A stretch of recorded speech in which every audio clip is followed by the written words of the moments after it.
Selamat pagi. Hari ini berhubungan dengan mendekati masa-masa sengsara Tuhan Yesus. Kita akan merenungkan tema yang berhubungan dengan kesengsaraan. Saya akan membandingkan dua taman, lalu saya akan simpulkan di taman yang ketiga. Taman yang pertama itu adalah Taman Eden, dan taman yang kedua adalah Getsemani. Dan nanti taman yang ketiga itu adalah kesimpulannya. Nah, saya akan membahas paralel antara Taman Eden dengan Taman Getsemani. Kita tidak bisa merasakan betapa indahnya Taman Eden, karena Taman Eden sudah tidak bisa kita ketemu di zaman ini. Tetapi kita bisa merasakan apa yang disebut Taman Getsemani, karena sampai hari ini lokasinya diperkirakan masih sama seperti yang di zaman Tuhan Yesus. Waktu Pak Tong membawa tim ke Israel, lalu Pak Tong menceritakan, begitu sampai di Taman Getsemani, Pak Tong mengajak semua yang ikut lalu berdoa di Taman Getsemani. Nah, Taman Getsemani menjadi begitu penting, mengapa? Nah, saudara perhatikan antara Taman Eden sama Taman Getsemani, ini adalah dua taman yang mengandung rahasia yang sangat penting, yaitu di Taman Eden, Adam pertama itu gagal. Di Taman Getsemani, Adam terakhir, dia akan mengambil keputusan apakah benar atau salah. Di Taman Eden, Adam pertama mengambil keputusan yang salah. Nah, saya tidak banyak membaca Alkitab karena kita pasti sudah tahu kira-kira ceritanya seperti apa. Di Taman Eden kita melihat semua penuh dengan kenyamanan, semua penuh dengan keindahan, karena Tuhan menciptakan taman yang begitu luar biasa untuk manusia. Di situ Adam jatuh di dalam kenikmatan dan semua keindahan di dalam taman itu. Karena yang dia lihat sudah tahu begitu indah, tetapi dia menemukan ada satu yang menurut dia jauh lebih indah jikalau dia memakannya. Di Taman Eden kita melihat ada yang satu yang tidak boleh dimakan. Buah pohon pengetahuan yang baik dan jahat tidak boleh dimakan. Nanti di Taman Getsemani hanya satu yang boleh diminum. Jadi kita melihat ada paralel di Taman Eden sama Taman Getsemani. Di Taman Eden bicara tentang makanan, di Taman Getsemani bicara tentang minuman. Yesus dicobai di padang gurun seperti yang Pak Tong sudah khotbahkan, itu dia diuji, dicobai tentang makanan. Di Taman Getsemani ini bicara cawan, ini bicara minum, saudara. Maka sejak perjanjian lama, waktu mentelusuri mengenai kejatuhan manusia ke dalam dosa, melalui dia makan yang salah, maka nanti sampai kepada zaman Musa muncul larangan mengenai makanan. Yang ini kau boleh, yang itu kau tidak boleh. Maka muncullah yang disebut haram dan halal. Persembahan itu halal dan haram, itu tidak ada hubungan dengan makanan manusia. Karena di zaman Nabi Nuh, Tuhan yang menetapkan mana yang halal dan haram, karena nanti yang halal berapa pasang, yang haram berapa pasang, untuk keperluan masuk ke dalam bahtera, dan untuk nanti setelah zaman air bah, itu dikorbankan. Jadi tidak ada urusan dengan makanan. Sampai kepada zaman Musa barulah muncul tentang larangan makanan. Di sini bangsa Israel diuji lagi, ada yang kau tidak boleh makan dan ada yang kau boleh makan. Nanti penggenapannya sampai ke Yohanes pasal yang ke-6, Yesus mengatakan, makanlah dagingku dan minumlah darahku. Jadi kalau saya simpulkan dengan bahasa sederhana, Adam yang pertama jatuh ke dalam dosa karena salah makan, dan kita yang sudah di dalam Adam, kita diselamatkan karena benar makan. Sekarang kita kembali di Taman Eden tentang makanan. Nanti makan yang benar, Yesus yang siapkan. Lalu di Taman Getsemani ada minuman yang tidak mungkin bisa diminum oleh siapapun, dan Yesus yang harus meminumnya. Tidak ada pilihan yang lain. Di Taman Getsemani begitu gelap, tidak nyaman, begitu mengerikan, suasana begitu mencekam. Di Taman Eden, suasana begitu damai, begitu nikmat, dan begitu nyaman. Adam pertama gagal di dalam kenikmatan. Adam yang terakhir di dalam kegelapan yang begitu gelap, Yesus menang di Taman Getsemani. Lalu di Taman Getsemani kita melihat ada paralel yang sangat penting, yaitu paralel dengan Taman Eden. Taman Eden, Adam dan Hawa, mereka waktu berdosa, mereka mempersalahkan Tuhan 3 kali. Adam dan Hawa totalnya mereka mempersalahkan Tuhan 3 kali di Taman Eden. Ini tema yang sangat menarik. Waktu Tuhan tanya kepada Adam, "Di manakah engkau?" Adam waktu itu sedang bersembunyi. Mengapa Adam bersembunyi? Gara-gara Tuhan. Ketika aku mendengar bunyi langkah kaki Tuhan, ketika aku melihat Tuhan ada di Taman Eden ini, aku menjadi takut, maka aku bersembunyi. Artinya, kalau Tuhan tidak datang ke Taman Eden, maka Adam tidak akan bersembunyi. Tuhan datang, maka aku bersembunyi. Berarti gara-gara Tuhan. Lalu Tuhan tanya kepada Adam, "Siapa yang kasih tahu kamu telanjang?" "Perempuan yang kau tempatkan di sisiku." Jadi kalau dia tidak kau tempatkan di sisiku, aku tidak mungkin jatuh. Kita melihat kali kedua Adam salahkan Tuhan. Kali pertama karena Tuhan berjalan di Taman Eden, maka dia bersembunyi. Padahal Alkitab munculkan satu kata yang sangat indah, hari itu hari sejuk. Berarti tidak ada alasan kau pakai karena ini panas, maka aku di belakang pohon. Wajar karena panas. Kalau sejuk, mengapa engkau bersembunyi? Maka tidak bisa memakai alam untuk alasan. Adam bersembunyi karena mendengar langkah kaki Tuhan. Salah Tuhan. Perempuan yang kau tempatkan di sisiku. Salah Tuhan yang taruh dia. Lalu Tuhan tanya kepada Hawa. Hawa bilang, "Ular itu yang memperdaya aku." Mengapa Hawa berkata ular itu yang memperdaya aku? Bukankah dia mempersalahkan ular? Jawabannya tidak. Kejadian pasal ketiga ayat 1 memulai pendahuluan. Ular ialah binatang yang paling cerdik yang dijadikan Tuhan. Jadi kalau Tuhan menciptakan ular yang IQ-nya agak bodoh, tidak mungkin kami bisa kena tipu. Gara-gara Tuhan ciptakan ular yang sangat cerdik, maka dia memperdaya aku. Di Taman Eden kita melihat 3 kali manusia, yaitu Adam dan Hawa, mempersalahkan Tuhan. Di Taman Getsemani, di dalam doa Yesus yang 3 kali dia ulang dengan kalimat yang sama, tidak ada mempersalahkan Bapa. Kiranya cawan ini lalu daripadaku, tetapi bukan kehendakku, tapi kehendakmu yang terjadi. Dia tidak mengatakan gara-gara Bapa yang kasih saya cawan ini, maka saya sengsara seperti ini, maka sekarang saya terpaksa untuk meminumnya. Tidak. 3 kali dia berdoa dengan kalimat yang sama, kehendak Tuhan yang terjadi. Adam gagal dan Hawa gagal 3 kali mempersalahkan Tuhan Allah. Lalu di Taman Eden kita melihat waktu Tuhan memberitakan Injil kepada Adam dan Hawa, Tuhan memberitakan tentang kiasmus. Inti sari dari berita Injil yang Tuhan sampaikan dengan kiasmus. Nanti Yesus yang akan menyelesaikan semua kiasmus ini. Kiasmus itu di dalam Kejadian 3 ayat ke-15, yaitu keturunan perempuan. Berarti keturunan perempuan suatu saat harus lahir ke dalam dunia ini. Injil yang kita kabarkan, kita bicara manusia sudah berdosa, oleh sebab itu Yesus datang ke dalam dunia. Ini kelahiran Tuhan Yesus. Setelah kita bicara Yesus datang, maka berikutnya nanti Yesus mati dan Yesus bangkit. Tetapi Kejadian 3 ayat 15 dia putar urutan mati dan bangkit. Karena ini adalah kiasmus. Keturunan perempuan berarti akan lahir. Lalu keturunan perempuan akan meremukkan kepalamu. Ini tentang kebangkitan.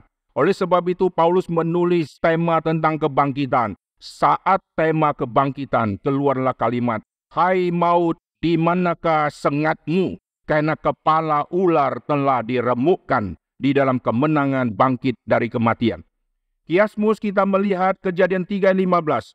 Dari lahir, sekarang dilanjutkan dengan bangkit, lalu ditutup dengan kematian. Bahwa nanti tumit Tuhan Yesus akan diremukkan. Ini bicara penyaliban. Ada apa Injil tentang tema Yesus lahir, mati, dan bangkit kok dibuat menjadi kiasmus?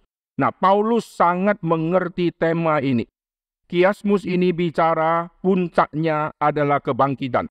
Maka Paulus mengatakan, jikalau Yesus tidak bangkit, sia-sialah iman kita. Semua agama percaya pemimpinnya lahir. Agama percaya pemimpinnya mati. Lahir, mati, lahir, mati. Semua manusia lahir, mati, lahir, mati. Tapi nanti satu-satunya yang bangkit dari kematian itu hanya Tuhan Yesus. Dan Paulus mengerti begitu dalam, kalau Yesus tidak bangkit, sia-sia iman kita. Karena iman kita seperti agama-agama di dalam dunia. Nah, perhatikan, Yesus sudah lahir. Sekarang Yesus akan mati. Maka Yesus yang akan mati, kapan dia akan mati? Itulah malam di Taman Getsemani. Di Taman Getsemani, kalau pakai kalender kita, itu adalah Kamis malam. Kamis malam di dalam hitungan orang Yahudi itu sudah peralihan masuk ke hari Jumat. Jumat itu Kamis jam 6 sore, kalau lewat sudah masuk di hari Jumat. Lalu Yesus nanti akan mati jam 3 sore. Jadi Yesus sudah ada di hari H kematian dia menurut kalender Yahudi. Penggenapan bahwa tumitnya akan diremukkan, itulah titik yang sangat penting di Taman Getsemani. Jikalau dia menolak minum, maka tumit tidak dihancurkan. Tapi kalau dia menerima minum, dia akan masuk di dalam vonis mati. Adam di Taman Eden divonis mati karena berdosa. Yesus di Taman Getsemani mengambil jalan, dia akan divonis mati dengan cara dia meminumnya. Jadi hari itu adalah hari di mana nanti Yesus akan ditangkap, diadili, lalu dia akan disalibkan dan dia akan mati. Itu sudah sampai di hari H. Penggenapan Kejadian 3 ayat ke-15 untuk tema mati itu sudah di hari H-nya. Maka di Taman Getsemani ini taman yang begitu penting untuk iman orang Kristen. Karena disitulah seluruh pergumulan Tuhan Yesus sejak datang ke dalam dunia dan puncaknya ada di hari H itu. Karena jam 3 nanti dia akan dimatikan sebagai domba Paskah. Langkah untuk menuju ke Golgota dimulai dari lembah, yaitu lembah Kidron. Di situ ada Taman Getsemani. Dari lembah yang bawah, Yesus akan menuju tempat yang tinggi. Bukan menuju ke bait suci yang tinggi, tetapi akan menuju ke tempat dia dihina di tempat yang tinggi, yaitu di Bukit Golgota. Dari titik yang paling rendah, paling gelap, paling dalam, dia nanti akan ditinggikan dengan cara dihina oleh manusia. Di Taman Getsemani, Yesus mengetahui musuh sudah merencanakan akan datang. Dan dia di tengah kegelapan bisa melihat prajurit-prajurit yang datang dengan membawa sulu. Dan dia kalau kabur sangat gampang. Karena dia ada di bawah, dia memandang orang yang datang dari Yerusalem. Dan dia tahu berapa banyaknya mereka melalui lampu-lampu atau sulu-sulu yang dibawa, obor-obor yang dibawa. Tapi Yesus tetap tidak pergi. Karena dia mengambil jalan salib untuk nanti dia menuju tempat yang dia nanti akan ditinggikan. Nah, kita melihat kelahiran sudah. Lalu hari H, Yesus akan menerima kematian. Itulah dimulai di Taman Getsemani, yaitu di hari Jumat. Nanti kita akan melihat penggenapan yang sangat penting. Itu ada di taman yang ketiga. Itu nanti baru saya akan singgung. Nah, perhatikan antara Eden sama Getsemani. Ini ada paralel yang sangat indah. Di Taman Eden manusia sudah berdosa. Hawa dihukum oleh Tuhan.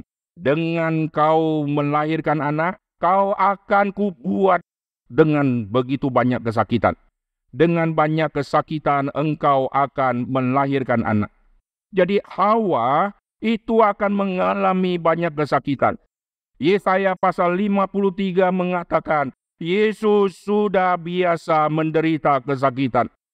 Jadi kesakitan yang muncul di alam semesta, yang dialami oleh manusia, semua dialami oleh Tuhan Yesus. Yesus biasa menderita kesakitan. Dan Paulus waktu mengkaitkan dirinya dengan penginjilan, dia mengkaitkan dia seperti orang yang sedang mengalami sakit bersalin. Untuk mendapatkan petobat-petobat baru, dia seperti ibu yang sedang alami sakit bersalin. Maka seringkali kalau saya bawa tim pergi penginjilan ke daerah, lalu mulai muncullah ketakutanlah, nanti istri sakitlah, anak sakitlah, demam datanglah, semua gangguan mulai muncul. Dan saya berkata, itu bagian dari sakit bersalin. Naik mobil begitu jauh, mual-mual, resiko kecelakaan sangat besar, itu bagian dari sakit bersalin.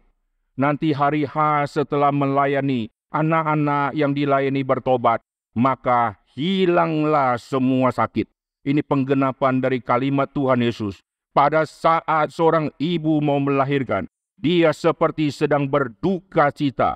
Sakitnya luar biasa. Ampun, ampun, kalau bisa jangan punya anak lagi kapok-kapok. Tapi begitu anak dilahirkan, dia akan bersuka cita. Malah nanti tambah anak kedua dan ketiga dan keempat. Dari duka cita, tangisan, kesedihan, akhirnya berubah menjadi sukacita. Nah, wanita akan mengalami sakit bersalin yang sangat banyak. Dan Yesus akan menggenapkan semua ini. Yesus akan mengalami sakit yang luar biasa. Karena nasib seluruh umat manusia ada di dalam hidupnya. Jikalau Yesus gagal, maka tidak ada yang namanya kelahiran kembali. Jikalau saya dilahirkan di dalam dunia ini, mamaku harus mengalirkan darah. Oleh sebab itu mama sama anak, mama sangat sayang kepada anak karena ada pengorbanan darah yang mama pernah alirkan. Saya dari dulu terus pikir mama sama papa mana yang paling sayang anak. Papa sayang anak, mama sayang anak. Tapi mama lebih sayang anak dibandingkan papa. Karena mama pernah alami pengorbanan nyawa untuk anak dilahirkan. Mama mengalami pengorbanan nyawa, 50% mama akan mati. Dan 50% mama tidak mati di dalam melahirkan anak. Maka mama sayang anak karena ada bagian 50% nyawanya dia korbankan. Demi cinta kasih, dia rela 50% dia akan mati. Mengapa saya sebut 50%? Karena seorang ibu kalau melahirkan, kemungkinan dia, si ibu ini, dia akan hidup dan bayinya akan hidup. Kemungkinan kedua, ibunya hidup, bayinya mati. Kemungkinan ketiga, ibu mati, lalu anak mati. Kemungkinan keempat, ibu mati nanti anak hidup. Jadi ibu hidup, anak hidup. Ibu hidup sudah 1 kali. Ibu hidup, anak mati. Ibu hidup sudah 2 kali, 50%. Sisanya ibu mati, anak mati. Ibu mati nanti anak hidup. Jadi 4 kemungkinan ini kita simpulkan 50% mama korbankan nyawa karena akan mati. Tapi Yesus mengapa begitu mencintai manusia? Karena 100% dia harus alirkan darah. Maka kasih Kristus tidak bisa dibandingkan dengan kasih siapapun di dalam dunia ini. Cuma kita bisa mencicipi sedikit kasih Kristus, melihat kasihnya mama kepada seorang anak. Mama kalau melihat anak punya kelemahan, kasihnya mama sangat besar. Karena mama sudah mengandung, dan mama melahirkan, mama menyusui, dan mama membesarkan. Dan ada 50% nyawa mama ada di dalam anak yang dilahirkan itu. Yesus sudah biasa mengalami kesakitan. Apa yang Hawa alami, Yesus biasa mengalami kesakitan. Karena seluruh nyawa manusia ada di dalam hidupnya. Lalu apa yang Adam alami? Dengan bersusah payah engkau akan mencari rezekimu. Semak duri akan dihasilkan bagimu. Dan dengan engkau berpeluh, lalu Tuhan mengutuk tanah. Dan tanah dikutuk oleh Tuhan. Apa yang terjadi di Adam? Semak duri akan kau hasilkan. Dengan berpeluh engkau akan mencari rezekimu. 2 tema ini, semak duri dan berpeluh, Ini Yesus akan terima di hari H itu, yaitu mulai dari Taman Getsemani. Yesus berdoa dengan begitu sungguh, dan akhirnya keluarlah Alkitab catat, peluhnya mengalir. Peluhnya mengalir, di dalamnya ada tetesan-tetesan darah yang ikut keluar. Di dalam dunia medis, kalau tidak salah ingat, hematidrosis. Dan di dalam dunia medis mengatakan jikalau ada orang yang sudah mencapai tingkat stres yang begitu memuncak, maka pembuluh darah di bawah kulit akan pecah dan darah akan ikut keringat, nebeng keringat yang keluar. Dan saat itu kalau terjadi, kulit disentuh oleh manusia akan sakitnya luar biasa. Bayangkan di Getsemani, Yesus kulitnya tidak boleh disentuh karena sedang akan alami sakit yang begitu besar. Karena kulitnya sedang sensitif saat itu. Dan Yesus yang kulitnya sensitif akan mengalami cambukan yang begitu besar. Begitu menderitanya Tuhan Yesus, peluh Dia akan keluarkan untuk menggenapkan peluh di zaman Adam. Dengan berpeluh engkau akan mencari rezekimu. Semua tangisan dan air mata, semua keringat di dalam kutukan Tuhan akan ditanggung oleh Tuhan Yesus. Lalu semak duri akan dihasilkan bagimu. Heran saat Yesus disalibkan, mengapa ditambah dengan mahkota duri, saudara? Saya percaya semua ini ada hubungan paralel yang sangat penting. Yang kau hasilkan itu duri. Tetapi duri hanya kena kakimu dan tanganmu kalau kau sentuh, kalau kau injak. Tapi duri tidak pernah akan nempel di kepala. Dan Yesus mendapatkan mahkota duri. Mahkota yang Yesus terima sama mahkota yang Yunus terima ini menarik. Di dalam doa Yunus di dalam perut ikan muncul kalimat lumut membelit di kepalaku. Bagi saya itulah mahkota yang Yunus terima. Seorang yang melarikan diri, seorang yang pergi dari hadapan Tuhan, dia cocok dapat mahkota lumut di kepala. Yesus melampaui Yunus. Yesus begitu setia, tapi yang dia dapat mahkota duri. Itu penghinaan yang begitu besar. Duri di zaman dulu itu besarnya luar biasa. Saya pernah dikasih lihat duri yang ada di zaman Tuhan Yesus. Itu panjangnya seperti jari kita yang begitu panjang dan kerasnya minta ampun. Dan itu ditusukkan ke kepalanya Tuhan Yesus. Dan ini sakitnya luar biasa. Lalu kalau kepala Tuhan Yesus sudah ada duri, berarti Yesus tidak mungkin senderkan kepala di kayu salib. Karena makin senderkan, itu artinya duri dipaku makin dalam, karena kayu akan mendorong duri masuk ke lebih dalam. Berarti Yesus harus tahan maju sedikit. Dengan tahan maju sedikit, maka semua berat yang tubuh dia akan ditahan oleh tangan dan kaki. Dan itu begitu sakit. Dan ada yang mengatakan di tengah-tengah kesakitan Yesus pasti banyak menunduk. Dan kalau orang menunduk, tidak mungkin bisa berteriak. Untuk bisa berteriak, dia harus angkat kepalanya. Baru dia bisa berteriak. Dengan angkat kepalanya, resiko duri nancap lebih dalam karena ada kayu di belakang kepala Tuhan Yesus. Begitu menderitanya Tuhan Yesus, dikasih mahkota duri. Maka bagi saya, apa yang Hawa alami, kesakitan-kesakitan, Yesus terima. Apa yang Adam alami, peluh mencari rejeki, Yesus alirkan peluh demi manusia yang berdosa. Dan Yesus terima mahkota duri. Lalu Adam membuat baju dari daun. Tuhan bilang tidak, karena ini jasa manusia. Tuhan kasih baju kulit, ini anugerah, tidak ada jasa. Dan bahkan Alkitab catat, Tuhan yang mengenakan. Tuhan tidak taruh baju kulit di lantai, minta Adam ambil, Hawa ngambil pakai sendiri. Kalau ambil pakai sendiri ada jasa. Tidak ada jasa. Tuhan suruh lepaskan baju daun. Sekarang Tuhan mengenakan kepada mereka satu persatu. Yesus nanti jubahnya akan dilepaskan. Yesus jubah dilepaskan bukan karena dia berdosa. Karena dia menganggap dirinya raja, maka dihina. Jubah dilepaskan. Dikasih jubah kehormatan yang palsu. Lalu mereka sujud menyembah kepada dia. Seorang raja memegang tongkat kerajaan. Tapi Yesus dikasih pegang bulu. yang tidak keras, itu penghinaan besar kepada Tuhan Yesus.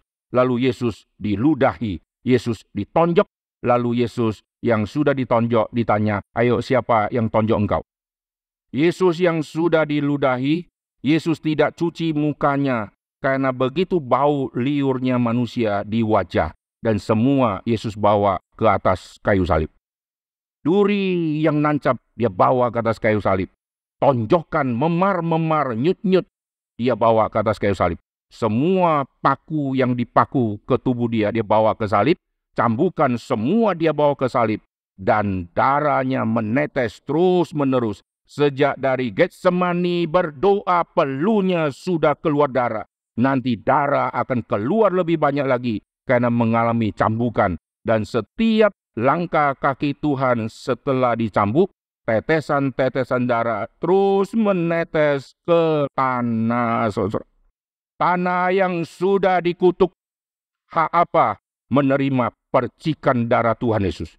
Darah Tuhan Yesus terus menetes. Satu tetes darah Tuhan Yesus begitu berharga. Sekarang jatuh ke tanah seperti seolah-olah tidak ada harganya. Tanah yang sudah dikutuk sekarang menerima tetesan dari darah Tuhan Yesus. Taman Getsemani adalah taman yang begitu indah. Penggenapan dari kegagalan semua yang ada di Taman Eden. Di Taman Getsemani kita melihat Yesus yang sudah menerima, saya siap mati. Maka semua konsekuensi di depan dia akan terima dengan sukacita. Dan Yesus bukan hanya ditanggalkan jubahnya, lalu dikasih jubah yang palsu, lalu dikasih hormat yang palsu. Tetapi di dalam tradisi dipercaya kemungkinan kalau Yesus disalibkan telanjang, berarti betul-betul semua ditanggalkan. Dan setelah semua ditanggalkan, Yesus akan mengenakan dua kain. Kain kapan dan kain peluh. Saat Lazarus dibangkitkan, Alkitab catat di Yohanes 11 ayat 44, Lazarus waktu keluar, kain kapan masih lilit di semua tubuhnya dan kain peluh masih terikat di wajah. Jadi kain peluh sama kain kapan adalah dua kain yang menyertai kematian seseorang. Dan saat Yesus yang sudah mati, Yesus akan dibungkus dengan kain seperti ini. Jubah sudah dilepas, dikasih jubah palsu, disalibkan, dihabiskan semua kainnya, diturunkan semua kainnya, sekarang dikasih baju atau kain kematian. Ini kesedihan yang luar biasa. Yesus yang dilahirkan dikasih kain lampin, artinya kehidupan. Ada bayi, maka dikasih kain lampin. Dikasih kain kapan, artinya kematian. Jadi kelahiran Tuhan Yesus dimulai dengan kain. Kematian Tuhan Yesus diakhiri dengan kain. Dan menarik, dua kain ini dicatat di dalam Injil Yohanes. Yesus waktu bangkit, kain kapannya sudah tergeletak di tanah. Wah, ini penjelasan yang sangat penting. Berarti kalau tergeletak, Yesus tidak mungkin dicuri mayatnya. Kalau curi mayat, karena ada penjaga-penjaga dan kengerian, kalau saya curi pelan-pelan, lalu buka dulu kain kapannya, ketahuan saya bisa cepat ditangkap. Maka kalau curi, bulat-bulat semua dibawa kabur. Kalau Yesus mayatnya dicuri, tidak mungkin ada kain kapan yang terletak. Kalau ada kain kapan yang terletak, mana mungkin hanya tubuh yang tidak ada kain, itu yang dicuri keluar. Bukankah itu sesuatu yang menjijikkan? Pegang mayat, ini sudah menajiskan. Lalu kain dibuka semua, ini tidak mungkin. Dan Alkitab catat, kain kapan sudah tergeletak di tanah. Tetapi kain peluh sudah dilipat. Wah, saya tidak bisa bayangkan di dalam kuburan. Itulah tema taman yang ketiga. Taman ketiga, ini taman yang sangat penting untuk menggenapkan Kiasmus Kejadian 3 ayat 15. Adam yang sudah berdosa, keturunan perempuan akan lahir. Yesus sudah lahir. Lalu keturunan perempuan akan mati. Yesus sudah mati. Yesus sudah divonis. Dan Yesus akan bangkit. Itulah taman yang ketiga. taman yang ada lubang kubur. Taman yang ketiga, itulah saksi kematian. Karena Yesus dimasukkan ke dalam lubang di taman itu, dan di situ juga saksi kebangkitan.